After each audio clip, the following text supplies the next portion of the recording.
y'all need to make sure y'all staying on y'all shit if you're a gamer and buying y'all stuff digitally. Cause it's crazy how these companies can easily just take away our shit like it's nothing. I don't recall if it was this year or if it was like the end of last year, but like when video companies buying stuff online, like movies and TV shows from places like PlayStation Network and or whatever digital network that you can buy your movies on and stuff like that, where they're saying, oh, you can buy the movies, that's fine, but you buying them doesn't mean you own them. That just means they're leased to you. But now these video game companies are following suit. And, you know, I'm pretty sure that there's positives to certain stuff like that. Rare, but it's still possible, right?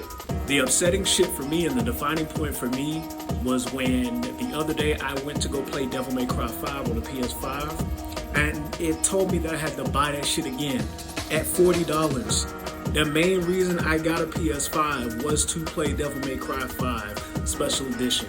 There was no other reason. Like when it first came out and everybody was going hoorah and all this other shit for it, I wasn't fucking with it. Finally saved up some money, finding out a little extra funds from work, and I was like, you know what, baby girl, we got a little extra shit, I'm gonna go ahead and buy this.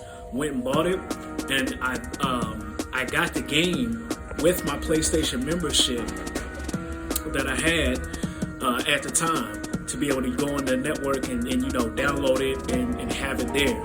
Now with the whole licensing shit, you go on your PlayStation, y'all do this shit if y'all got it. If you got PlayStation Network, I don't know about Xbox, I don't know about Nintendo. And I'm pretty sure with Nintendo it's probably even worse. But if you go on PlayStation and you look at some of the games, look at the icon over at the screen, right? Because it's going to have the PlayStation Network icon, and if it's locked to make it to where you got to buy it again, it's going to have a little lock symbol. That means whatever partnership or deal that they had going on where that game was extended to a membership for the PSN network has now ended. So that means I gotta go back in the network, pay $40 again just to play that goddamn game. And it's not just that one. I've seen this shit on Soul Calibur 5, which is one of my favorite fighting games, right? This shit is fucking nuts. And then the other day, Sony just released a thing where they were talking. I seen a video, somebody was talking about Sony had just released a thing saying that, hey, if you buy these online, basically we're leasing them to you. You're like, is this game now a house? Hello? This shit's wild.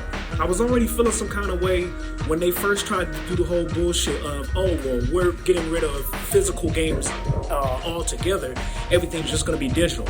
And then they backtracked on this shit. I think it was it was PlayStation.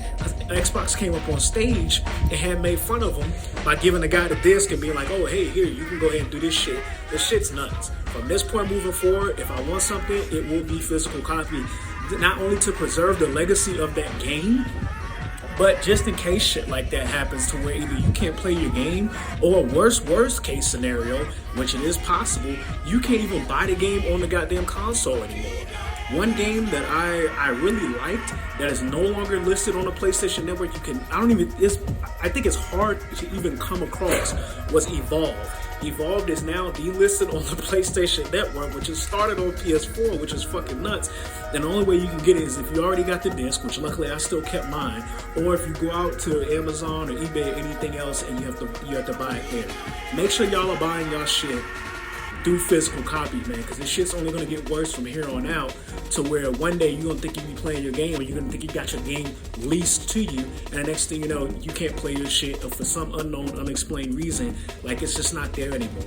And that's the danger of this shit. Like these companies are getting wild and they're getting bold with the way of just like advertising shit to us, or trying to explain shit to us as if we don't know what the fuck's going on, or as if most of their consumer base isn't over the age of 25 buying this shit. And hell, if you ain't over 25, just got a common sense brain about you, about how shit should work when it comes to consumerism and when it comes to paying for things, and own the difference between owning something and having temporary lease or liability on a goddamn game. This shit's nuts. It's nuts. Buy your games physical.